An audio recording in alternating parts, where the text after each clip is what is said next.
pour la compétitivité de nos filières, mais surtout des chaînes de valeur. Pensons qu'il faudrait intégrer, donc l'intégration de ces chaînes de valeur joue un rôle très important pour la région Afrique de l'Ouest, surtout donc en termes de complémentarité donc des besoins, donc des ressources qui sont disponibles au niveau régional. Donc chaque pays notamment a des spécificités en termes de produits qui pourraient être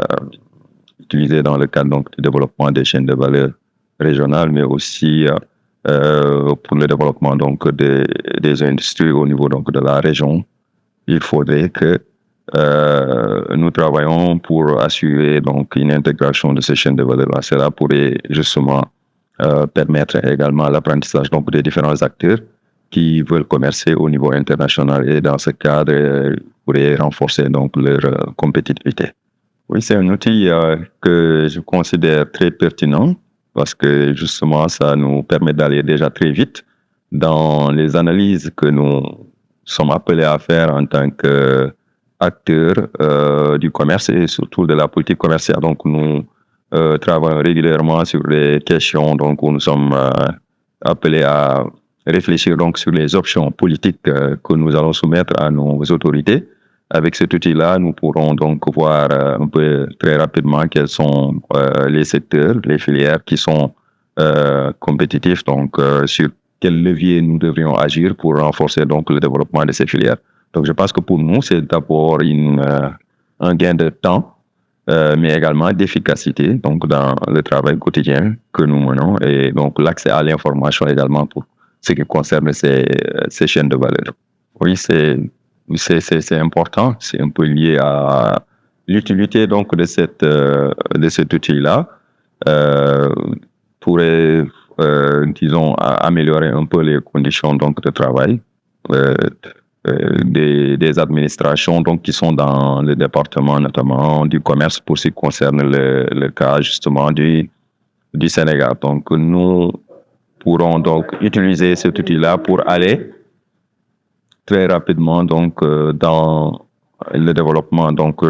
d'approches, de politiques, de mesures, de politiques commerciales qui vont nous aider à fournir donc des solutions aux micro, petites et moyennes entreprises dans le cadre donc de leur activité d'intégration des chaînes de valeur. Donc justement quand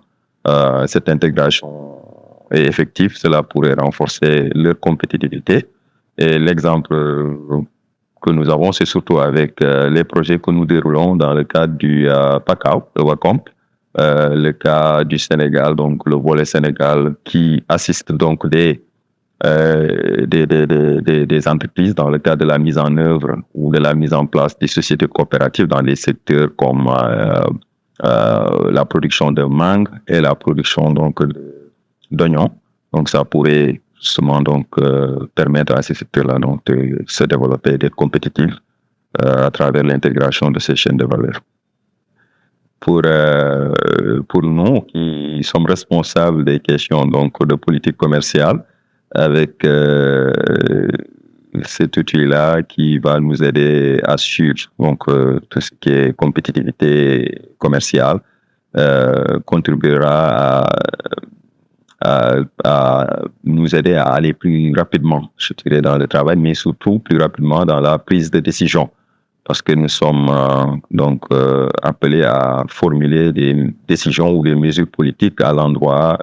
des autorités politiques qui devraient donc prendre des orientations. Et cela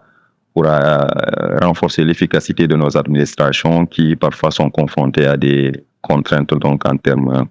de ressources de toutes sortes, notamment de ressources humaines. Donc c'est un moyen pour nous efficace, rapide et un gain de temps qui à terme peut-être nous aidera à être plus efficace dans le cadre donc du suivi de la compétitivité, mais surtout de la prise de décision irrelative.